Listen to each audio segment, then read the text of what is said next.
My name is Evan Hill with All Seasons Exteriors here at 117 Overland Court, doing a roof inspection.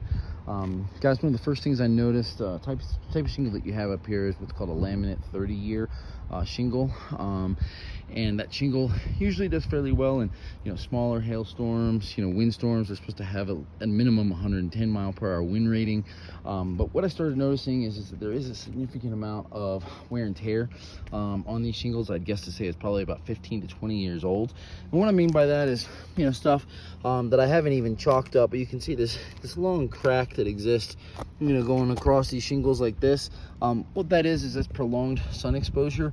I mean, there's no shade on this portion of the front elevation of the roof, so 15-20 years, over time these shingles, they get really hot if there's not a lot of ventilation at the peak of this particular portion of the roof, that they actually just cook from underneath. So a lot of heat damage, and again, which takes place over a long period of time.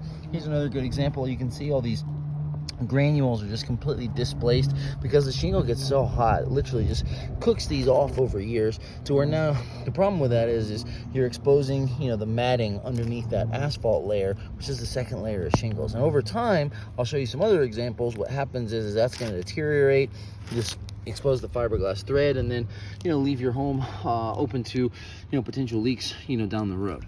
I also did find quite a lot of older hail damage and significant larger hail strikes. These are 2, if not maybe 3 years old, and the reason I know that is very large hail, and there hasn't been a 2 or more inch hailstorm in this area for quite some time. But also, as I talked about earlier, you can see the fiberglass threading exposed like that. That typically doesn't happen from a 1 or 2 year old hail strike. It takes quite a while for that deterioration to start happening, and essentially that's like just basically a big hole through the shingle right there. And there's a bunch of those, unfortunately. And here's another good example.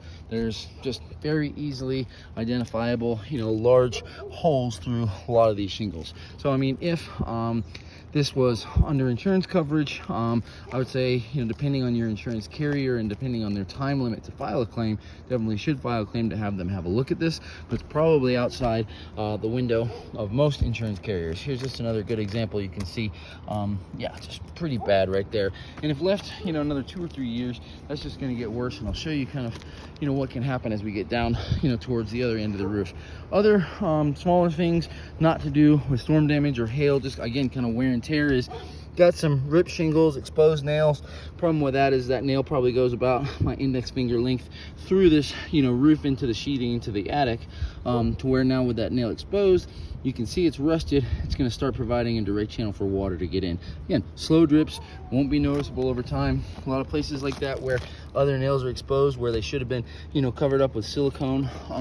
Here's one where again shingle is just kind of ripped off the top here over time, and then down at the end, like I was talking about earlier, as shingles get older and the fiberglass gets exposed and they've got rips and holes in them, again, just like some of these right here that you see, which are probably about 2 inches in width, what happens is start creating holes like this. They get so ripped up that they're actually just going to deteriorate and leave second layers of shingles completely open. Here's another good example right here.